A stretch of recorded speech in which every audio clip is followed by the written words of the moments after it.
Beleza, vamos falar agora então sobre o pós-impressionismo. O pós-impressionismo ele vem na esteira do impressionismo como um movimento de vanguarda, e nesse período aqui a gente já começa a ver alguns experimentos que vão na direção oposta do movimento impressionista, do que o impressionista buscava representar nas suas telas. Então a gente começa a ver obras mais abstratas e cada vez menos buscar retratar a realidade assim como ela aparenta, ou de repente alguma condição de luminosidade, algum momento passageiro, e começam a ser feitos vários experimentos e dá-se cada vez mais importância aqui nesse período, os artistas que produziam nesse período, a percepção subjetiva da cor, né? Então, por exemplo, nesse exemplo aqui a gente pode ver que o Van Gogh, naturalmente, essas cores a gente não enxerga durante a noite, né? Então, são a escolha dele, subjetiva dele, de representar esse amarelo dessa forma à noite, dessa maneira.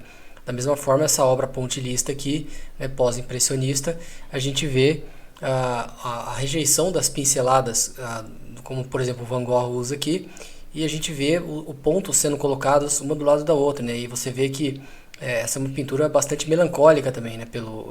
Era para ser um passeio no parque, mas ela tem uma atmosfera, um clima meio estranho. Então, você vê que existem pintores aqui nesse período que estão indo em direções diferentes. Então vamos dar uma olhada em mais algumas obras para entender melhor a estética desse período aqui.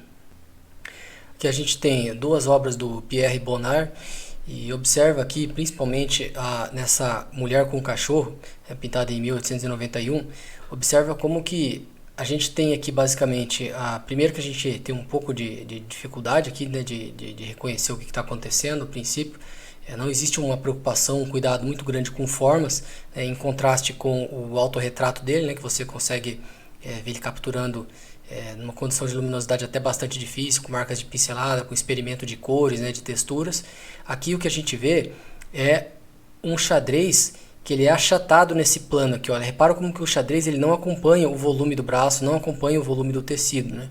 Então aqui a gente começa a ter esse tipo de teste, de experimentação, onde você coloca uma textura achatada e acontece a quebra da descrição da forma, né? Porque é como se a forma do vestido dela, a gente não soubesse, o cérebro ele meio que entende o que está acontecendo, mas é como se a textura do vestido dissesse o contrário do que a gente deveria esperar enxergar aqui, né? Que é o xadrez contornando o braço, contornando, né, o colo, a perna, a parte da saia ali, né? E ao mesmo tempo você vê que a gente não tem uma preocupação tão grande anatômica. Olha, repara essa mão aqui, né?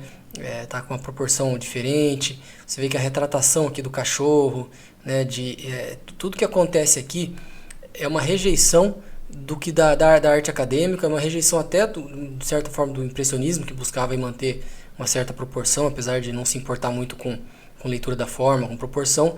Mas você vê que aqui a preocupação vai ficando cada vez menor, né, conforme a gente vai avançando aqui no pós-impressionismo. Aqui a gente tem mais duas do Pierre Bonnard, e a gente vê um nu na banheira. Você vê que interessante aqui a forma como ele lida com as cores. Aqui ele coloca praticamente todas as matizes aqui. Você vê que tem amarelos, tem violeta, tem azul, você tem tons de azuis diferentes.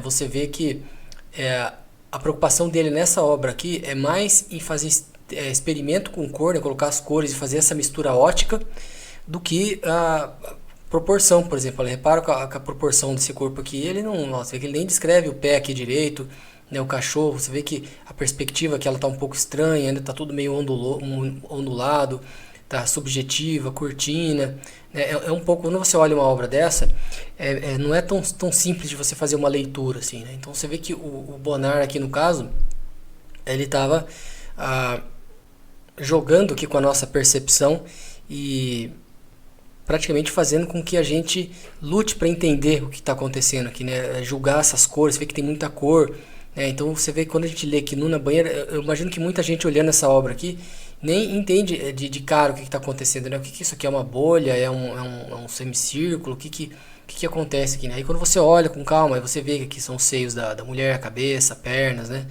E aí você vê que o chão também, a perspectiva, tudo muito confuso aqui, mas é o que o Pierre Bonnard ele queria passar aqui com essa obra. E aqui a gente vê um pôster também que ele fez para uma marca de champanhe aqui na época.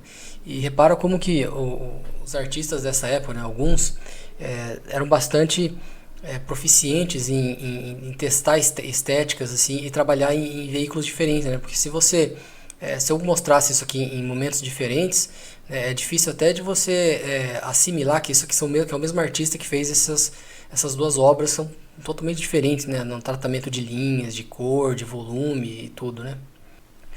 Bom, então agora a gente vai falar um pouco sobre as artes do Paul Cézanne. E o Cézanne, ele foi um pintor bastante influente, não só no pós-impressionismo, como também foi considerado um dos precursores do cubismo, né?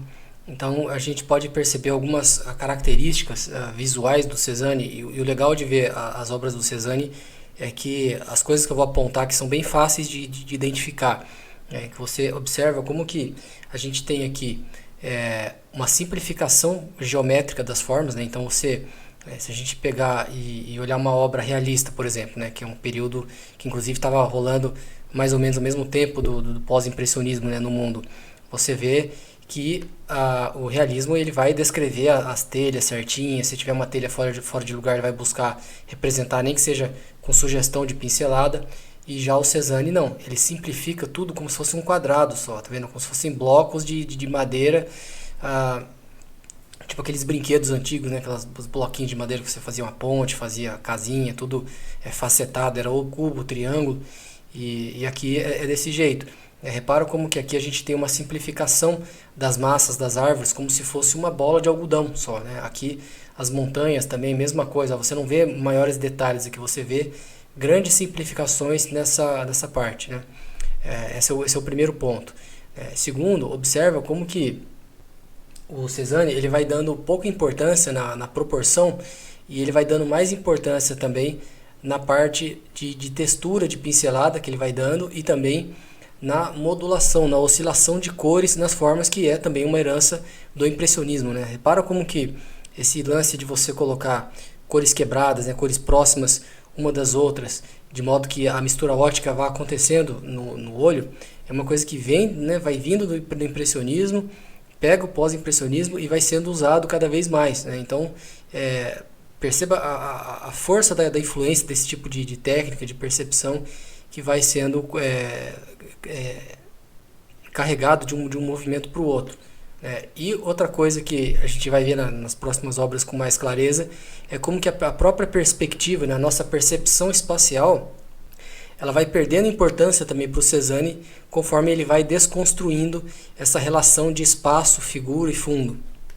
Então vê que nessas duas obras aqui, né, a Natureza Morta com o Querubim, e essa outra, né, Turning Road at Mont Guéraud, 1898, a gente vê aqui que esse querubim aqui, olha como que daqui para cá a gente não entende exatamente o que está acontecendo. A nossa percepção de relação entre espaço e fundo, ela é totalmente quebrada quando a gente olha esse quadro, porque a gente não sabe, a gente perde nossa referência.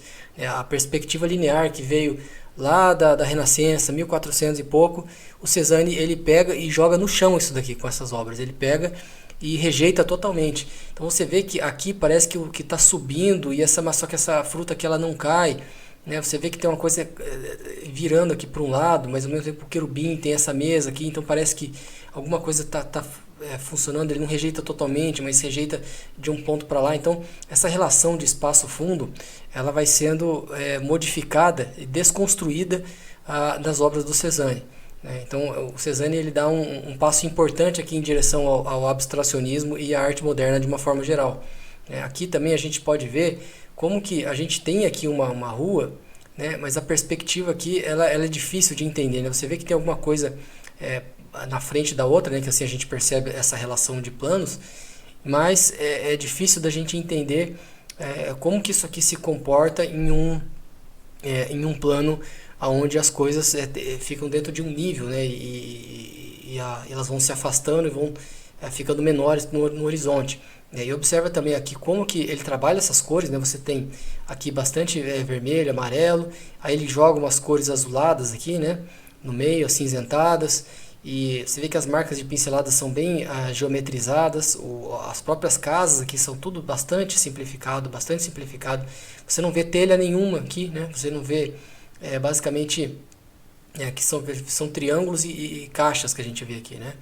E as próprias árvores aqui são bastante simplificadas e bastante abstraídas também, né? Então, esses são os pontos chaves para entender a arte do Cézanne, né? Você vê que ele herda algumas coisas do impressionismo, mas ao mesmo tempo ele vai buscando formas de romper essa relação que a gente tem de percepção da forma e da relação de espaço dentro do espaço bidimensional que é uma tela, né? Então você observa que desde dos primórdios a função do artista, uma das funções dele, um dos desejos dele é retratar uma cena tridimensional, né, dentro de um plano bidimensional que é uma tela. O Cézanne ele já vai na direção oposta, ele já usa alguns elementos de dicas da arte do tridimensional, do plano. Você vê que aqui quando ele coloca essa fruta aqui na frente, depois o querubim, depois outras coisas atrás, ele está dando um indicativo do que está em primeiro, o que está em segundo plano, mas ele joga alguns elementos ali que confundem a gente, como esse plano aqui que está subindo, né, esse aqui que está virando, né? Você vê que se isso aqui fosse uma cena, vamos dizer, realista, essa mesa teria que estar no nível, né, ou algo próximo disso. Esse aqui teria que ter uma relação também de nível, porque se você vira a cabeça ou vira a câmera, né, tudo mais vira, né, a sua linha do horizonte vira, né, então é isso que a gente esperaria, né, mas aqui ele joga com essas formas e joga com essa relação de espaço, fundo e figura. Aqui a gente tem duas obras do Gauguin, Paul Gauguin, o Cristo Amarelo, de 1889, e De Onde Viemos, Onde Estamos, Por Onde Vamos, de 1898.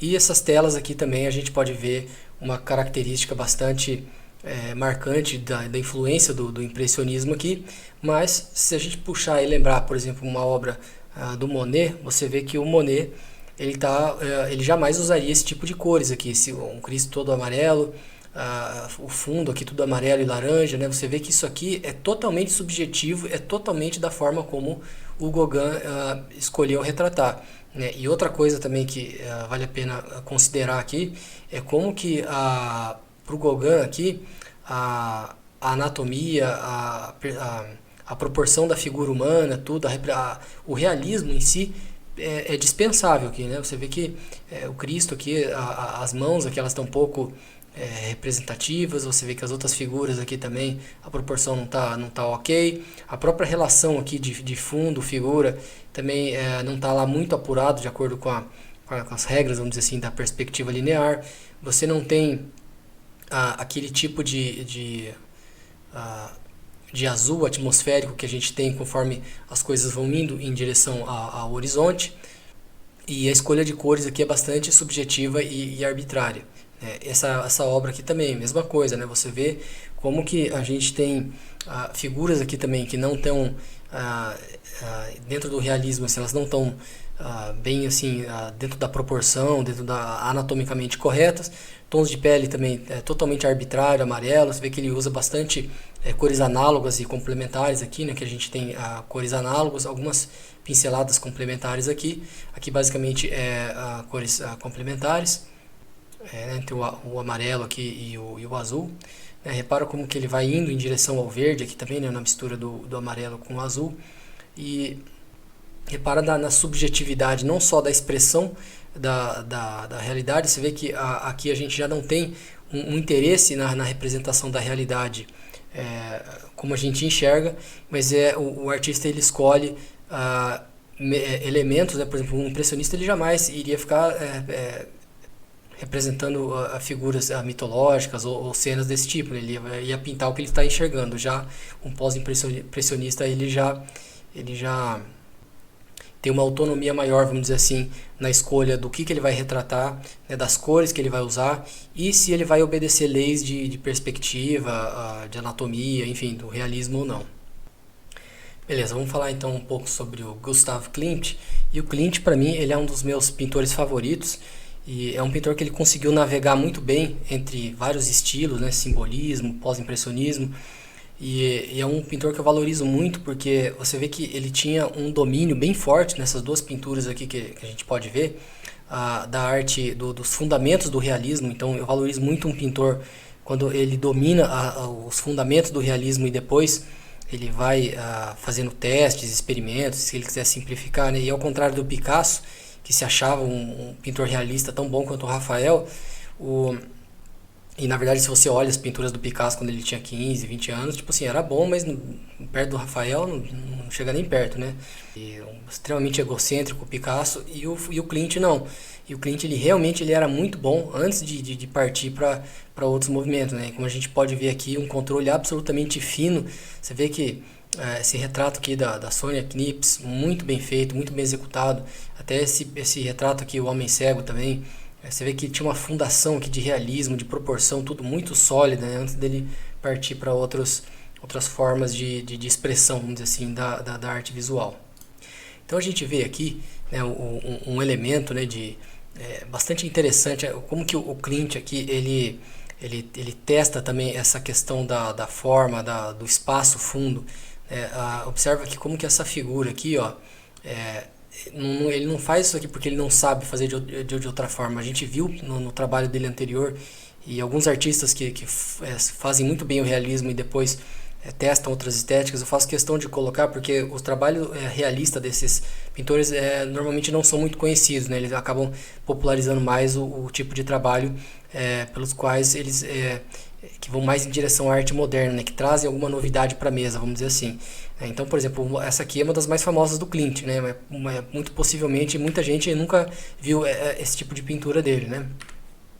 Então você observa aqui que a gente tem uma figura que ela tem aí mais ou menos a proporção, mas aqui essa parte do volume da perna dela aqui está bem achatada, né? Ele dá indicativos de tridimensionalidade, mas o tratamento de uma forma geral que ele dá é um tratamento bastante onírico, né? São elementos que vão colocando aqui que ele brinca com essa sensação de essa relação de espaço, fundo, forma. Então, e ele brinca muito com padrões, com texturas. Ó. Repara como que essa aqui, a gente vê essa figura aqui com pouco indicativo de forma, de tridimensionalidade e muita textura, muito ouro, né? Muita riqueza aqui em volta e ao mesmo tempo ele...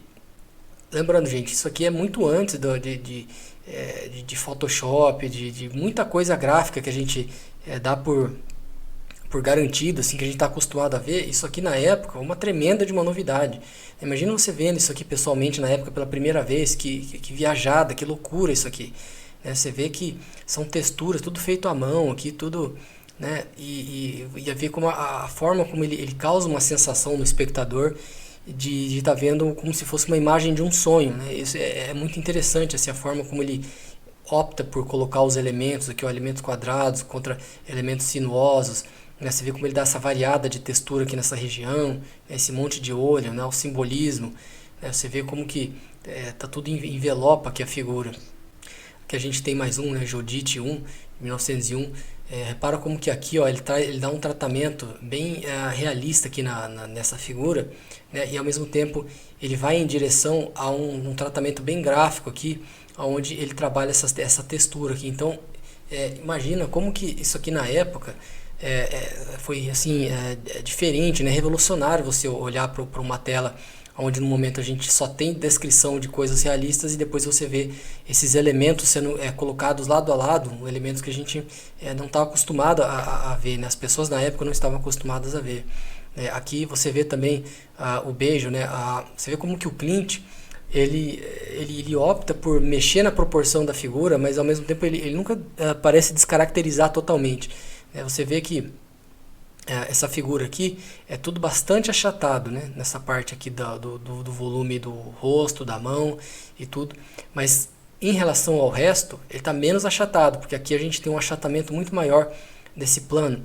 Né? Então vê como que ele trabalha, ó, formas oníricas, formas bastante curva e bastante textura, né? Tanto textura monocromática como textura colorida. Né? Repara também como que ele trabalha essa questão da subjetividade, da sensação e trabalha também formas quadradas, retangulares contra formas arredondadas, né? Então observa como que ele vai trabalhando contrastes em muitos níveis diferentes, níveis de textura, níveis de shapes, de formas, níveis de cor, né, agrupamento. Olha como ele agrupa, depois ele coloca outros mesmos elementos separados. Aqui também, repara como que essa parte de baixo aqui ele trabalha com várias cores e formas diferentes, né? É bem interessante a forma como o Clint evoluiu, né, vamos dizer assim, ele modificou o estilo dele para expressar estéticas diferentes. Agora a gente vai dar uma olhada aqui no Henri de Toulouse-Lautrec e a gente vai ver aqui, começando aqui com duas pinturas bem pouco conhecidas dele, né, realista, assim como eu fiz com o Klimt.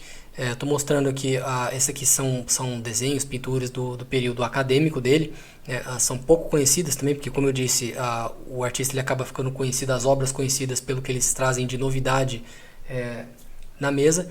E esse tipo de arte acadêmica, assim, se você pegar e comparar com um acadêmico da época, assim, né, não é que isso aqui é ruim, mas é que os outros eram melhores, né, bem melhores, descreviam melhor a forma, né, trabalhavam melhor com cor, mas isso aqui tá ótimo, né, isso aqui eu valorizo demais, como eu disse, pintores que têm uma base sólida do realismo, antes de partir para outras explorações estéticas.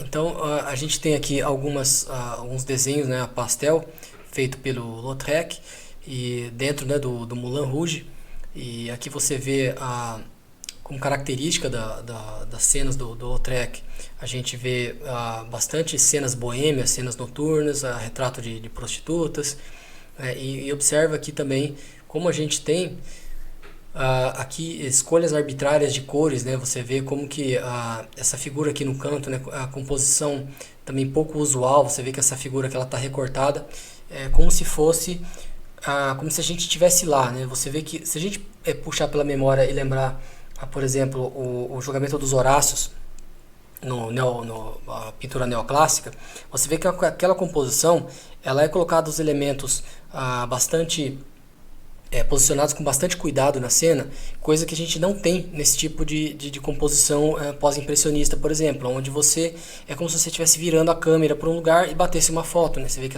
essa figura que ela ficou para fora e tudo, né? Então esse tipo de composição é característica aqui do Lautrec.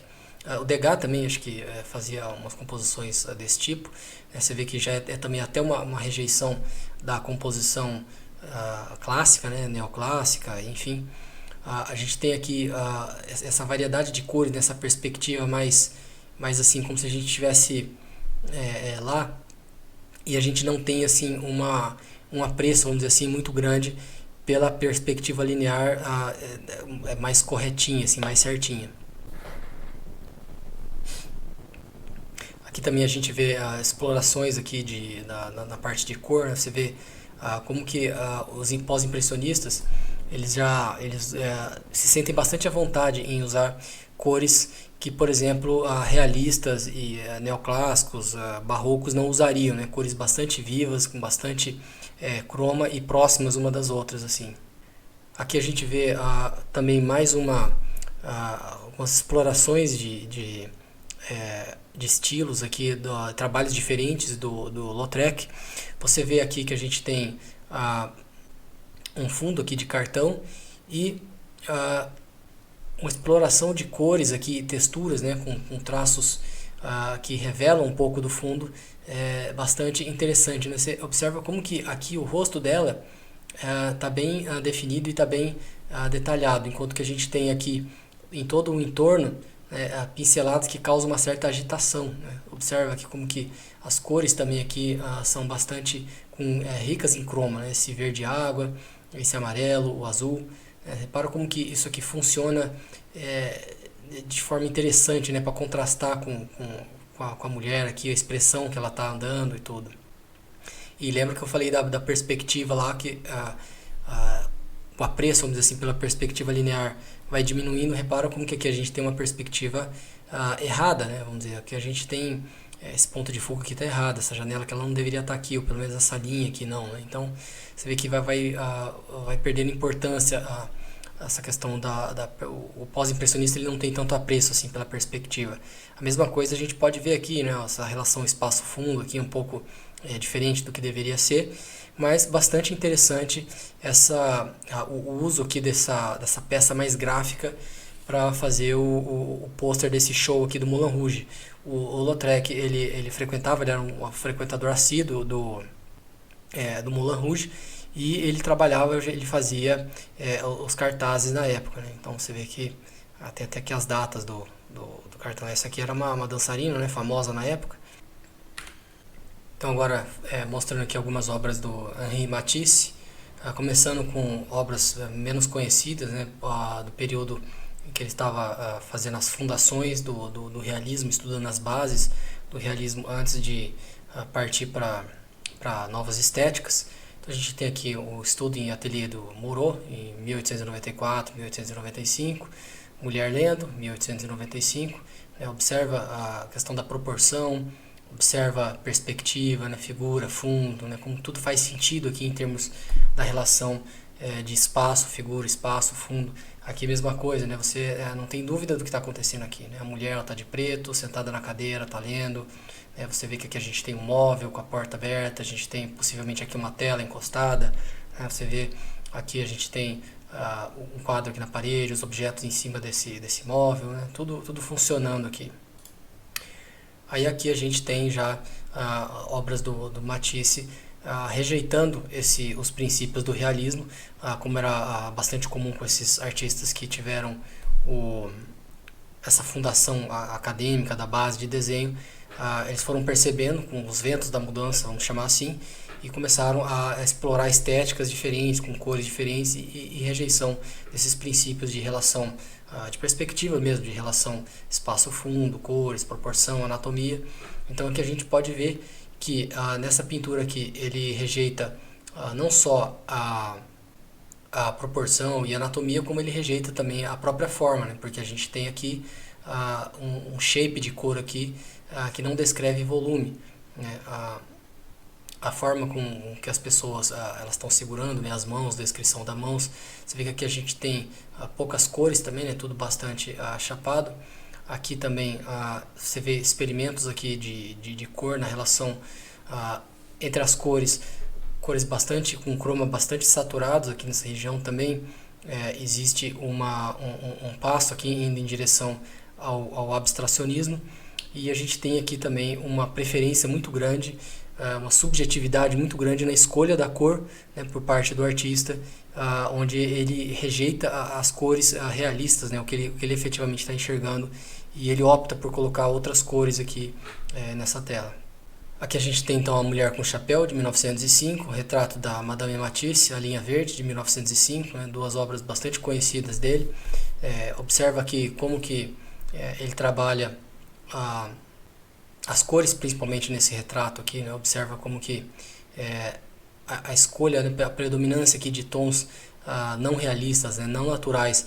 A gente vê aqui rosas, violetas, magentas, a gente vê azuis, verdes, né, pinceladas bastante rústicas, assim, sem intenção em mostrar uma fineza, um refinamento da forma, e na busca aqui por essa exploração aqui de cores e novas formas de representar esteticamente o retrato. Então repara no uso bastante ousado até de cor, né? A forma como ele simplifica as coisas, assim. Então é uma simplificação alguns degraus acima da simplificação que alguns artistas realistas usam em áreas menores, né? Você vê que o Matisse ele não está muito preocupado com a proporção aqui do rosto, né? Até um tanto com a perspectiva aqui dos olhos. O objetivo dele aqui é fazer essas explorações de cores com pinceladas marcantes e simplificar o máximo que ele pode, até em partes indo em direção ao abstracionismo. Beleza, então vamos falar sobre o Georges Seurat e o seu pontilhismo. Então essa tela aqui, ela é provavelmente, acho que é a mais conhecida dele, né? E essa técnica, o interesse do Seurat aqui é em fazer uma composição, uma tela, né? Você vê que são formas geométricas, assim, bastante simplificadas, não necessariamente geométricas, mas bastante simplificadas para os padrões do impressionismo, do realismo, principalmente do realismo, mas é uma pintura que ela funciona quando quando ela é olhada de longe, né? Porque o Seurat, o interesse principal dele é fazer com que as cores, colocar os pontinhos de cor um do lado do outro, né? Muitas vezes cores que não teriam uma relação direta entre si, como por exemplo um verde e um vermelho, e quando olhada de longe acontece aquela mistura ótica, né? Então essa é o cerne, é a base do trabalho do Seurat, né? O Seurat ele tinha um grande interesse em teoria da cor, essa forma como o cérebro interpreta as cores que estão muito próximas, a gente enxerga em distância, enxerga outra coisa do que quando a gente está olhando de perto. Então, essa composição, a técnica do Seurat reflete esse interesse estético em trabalhar pequenos pontos, né, de pouquinho, e quando a gente olha de longe, ela funciona como uma coisa só, né? Observa como que aqui a gente tem também até a moldura dele aqui que ele fez em volta, que ele fez, né, em pontilhismo. Então a gente tem aqui duas obras onde a gente pode ver como que fica o efeito olhando de longe, e quando a gente olha de perto, repara como a gente tem vários pontinhos aqui colocados, né? Você vê que aqui a gente tem vermelho, a gente tem um azulado, um cinza, e ao mesmo tempo ele não perde a referência do volume da forma, porque a gente observa aqui como que a luz vinda de cima, ó, a gente tem uma área de sombra aqui, né? Então isso aqui é tudo cuidadosamente colocado e pensado. Ele não vai simplesmente colocando pontinhos aleatórios, né? Ele tem uma boa consciência aqui de como que o que ele precisa, o valor tonal da cor que ele precisa colocar aqui para retratar essa forma, né? Observa aqui no fundo também como que ele trabalha várias cores diferentes. A gente tem laranja, azul, verde, e quando a gente olha de longe daí a gente tem o efeito da mistura ótica, do pontilhismo, que acaba funcionando aí com esse efeito aí que o Seurat ele quer imprimir na estética dele. Bom, aqui a gente tem duas obras do Edouard Vuillard. Repara como que o tratamento aqui de volume é totalmente diferente, né? Proporção, tudo, né? Repara como que essa pintura aqui à direita, a gente tem o fundo aqui misturando um pouco no vestido da moça, né? Repara como que esse branco aqui ele cria um efeito bem interessante aqui de textura, né, vindo aqui nessa direção, que ajuda até a descrever a forma, e aqui a gente tem, só que aqui no fundo, nessa relação de fundo-figura, que a gente já tem uma série de experimentos aqui de abstração, que faz com que a leitura fique mais difícil, mas ao mesmo tempo fique interessante no sentido de que a gente fica buscando entender e fazer sentido dessa composição. Então é como se ele desse dicas pra gente do que é isso aqui. Essa parte aqui é mão, cabeça, né, tudo, é um vaso de flores aqui, mas que o resto a gente tem que lutar para entender, vamos dizer assim, né? E aqui a gente já tem formas bastante simplificadas, shapes de cor, a gente não tem indicação de volume aqui através de luz e sombra, né? São formas achatadas de cor, mas observa como que ele faz um uso bastante criativo aqui de cores em relação ao fundo, né? Na bochecha da moça, que tem essa mancha vermelha, você não tem um esfumado aqui do blush, você tem sombras azuladas aqui nessa região, né? Então observa como que os artistas desse período, eles buscavam bastante exploração estéticas e incorporando elementos gráficos nas suas pinturas. Aqui a gente tem mais três obras do Vuillard, né? Repara como que essa daqui ela está bem mais próxima do que seria a arte realista, mas em termos de composição, uma composição bastante diferente do que seria uma composição clássica, né? Aqui a gente tem uma outra obra aqui mais próxima aqui do realismo, e aqui a gente tem uma obra daí bastante gráfica também, com shapes bastante simplificados. Repara como que ele dá atenção para linhas aqui mais grossas, esse contraste aqui de linhas grossas com mais finas. Repara como que ele separa essa pintura praticamente em tons mais azulados, mais esverdeados em relação a esses tons mais quentes, e assim vai explorando, né, várias estéticas para o trabalho dele. Beleza, então vamos falar um pouco sobre as obras do Van Gogh. Bom, Van Gogh ele é um dos pintores mais conhecidos, né? Até por quem não estuda história da arte, não estudou história da arte, reconhece o Van Gogh como um dos maiores pintores, né, de todos os tempos.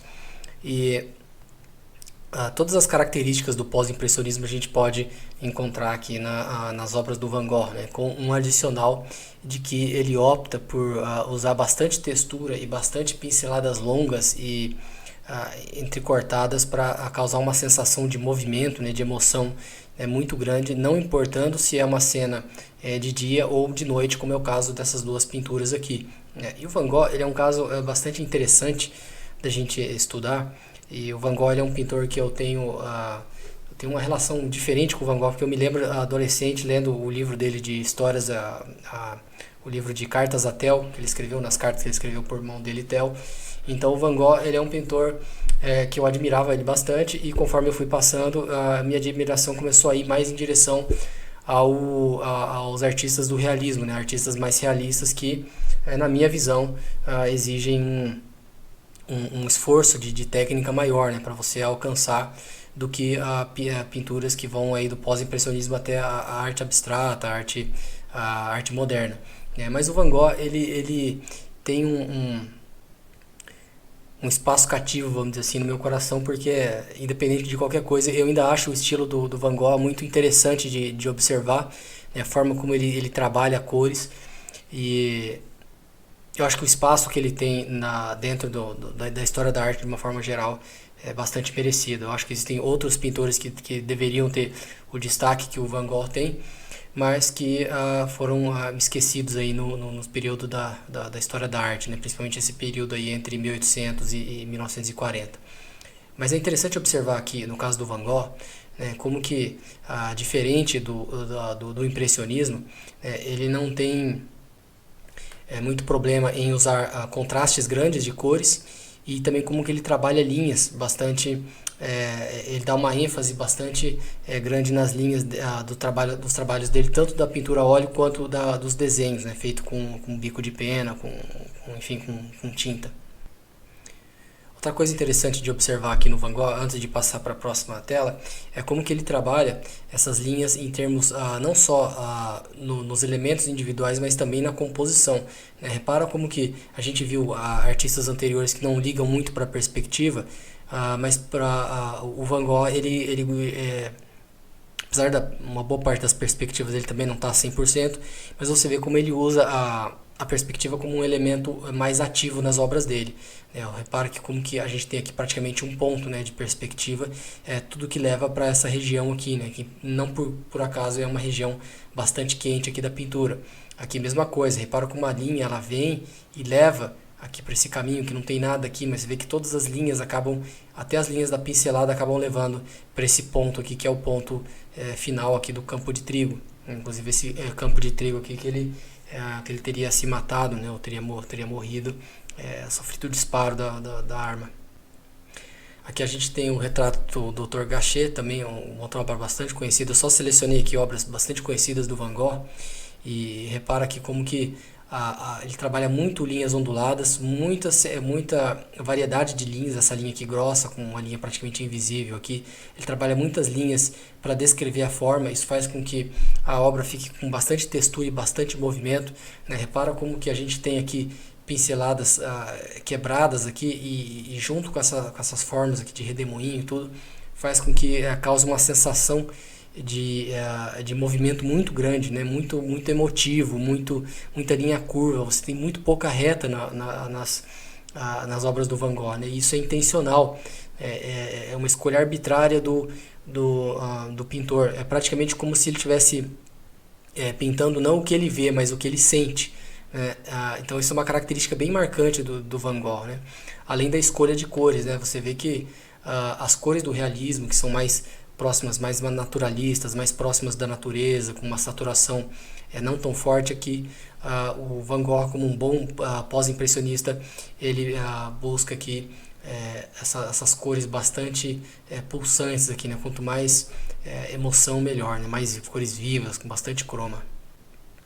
Aqui a gente também tem outra pintura, acho que é um pouco menos conhecida, o Portão da Eternidade, pintado em 1890, e observa que a expressão, a emoção, né? Repara a captura do elemento, né? A composição um pouco usual também, na figura assim tão centralizada, sem mostrar muito do fundo, né? Repara como que existe aqui a sugestão da perspectiva pelas linhas da tábua do chão, mas a perspectiva ela não é tão importante, o mais importante é demonstrar a emoção. E repara também como ele trabalha com linhas grossas, linhas finas, linhas grossas, né? Então é quase como se ele tivesse fazendo uma separação dos planos do objeto com linhas, né? Como se fosse uma renderização por wireframe, né? Que a gente chama em 3D, que é quando você renderiza só as bordas e fica parecendo um desenho feito com bico de pena, onde você tem só o contorno, né? Então ele trabalha os contornos internos, tudo com variedade de linha. E uma coisa bem característica do Van Gogh, quando você começa a observar as obras dele, é como que ele usa bastante verde, ele coloca muito verde próximo de laranjas, né? Ou de outras cores quentes. Repara como que aqui a gente tem uma predominância de cores alaranjadas, mas ele vai colocando um pouco de verde aqui também, né? Que recai naquele princípio da mistura ótica, né? Que as cores elas são diferentes, mas o cérebro ele vai fazendo uma compensação para que as cores fiquem mais constantes, né? Mais coerente com o que a gente esperaria ali.